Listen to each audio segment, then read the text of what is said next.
Hi and welcome to Whiskey Shared. You're watching day 13 of my mystery whiskey advent calendar.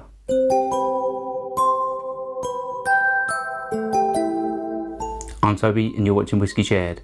Welcome to day 13 of my mystery whiskey advent calendar. If you've seen this before and you know it works, then you can just skip straight forward to the tasting. Otherwise, the way this works is I'm blind tasting a dram a day in the lead up to Christmas. My wife has kindly picked 24 drams from my sample collection of over 150 samples.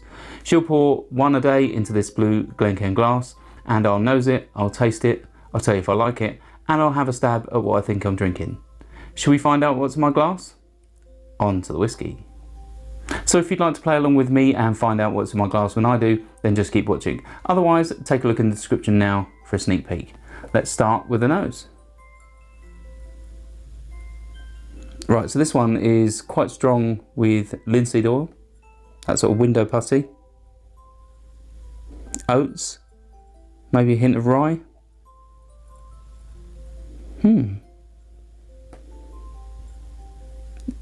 Hint of maybe citrus. Yeah, a bit like orange zest.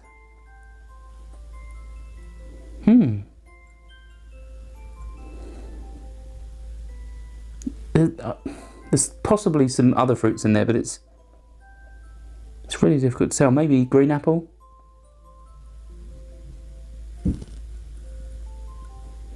Yeah, not getting much more though.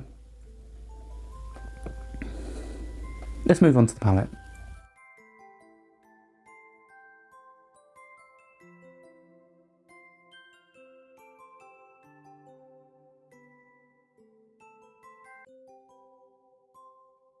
Okay, this one's got a really interesting mouthfeel. It really does coat the mouth well. But it's very soft, very light. I'd say it's a little bit chewy in terms of its texture.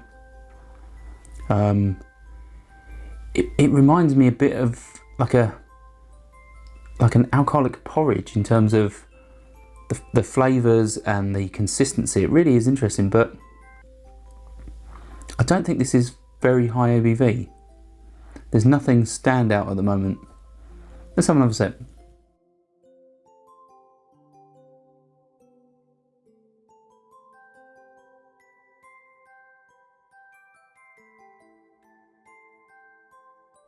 It reminds me a little bit of a rye whiskey, but without the bite, without that spice. It's really interesting. ABV wise, I'd say it's 40 to 44 maybe. There's a little bit of sweetness, a little bit of yeastiness. That sweetness is just like granulated sugar. It's that sort of, you know, just white sugar. And yeah, there is like a hint of linseed oil on the palate. But this isn't really like anything I've had before. My guess would be it's not a Scotch. Possibly an English whiskey, possibly from somewhere else in Europe. But not Scotland.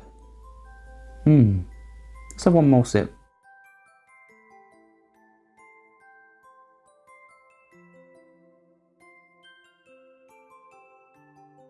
Yeah, a little bit of sweetness, a little bit of orchard, fresh orchard apples, but there's not much of a sample in here either. So it's obviously quite a small sample because it feels like there's not much left. I don't know, but yeah, that's all I've got to go. Not Scotch, possibly English, maybe from somewhere else in Europe, 44% on the top end. And it might not be a single malt, that'd be my guess. Shall we find out what I'm drinking? Right, so it's a Sullivans Cove American Oak at 47.5% ABV, and it was sent to me as part of a London Whisky Club tasting. The reason obviously there's not much left in there is I actually didn't drink all of the samples. I did save some of them because they were quite interesting. And yeah, clearly it's not a Scotch. It's obviously not English or European. So yeah, Sullivans Cove is obviously an Australian whiskey. And it's, well, not one I'd tried before this tasting, I think. So it is unusual. It's quite a rare whiskey to get hold of if you're not familiar with it. They're quite expensive when they are available because their production runs are quite low, but it's yeah, I can see why I was stumped. I'm not entirely sure if this is a single malt. If it is, I'll put it on screen now for you. And yeah, very, very interesting whiskey, and yeah, definitely stumped me, that one. Hopefully you'll come back again for more tomorrow, and I'll see you then. Sauncha. I hope you enjoyed this video. If you did, why not give it a like or a comment, and please consider subscribing for more videos like this.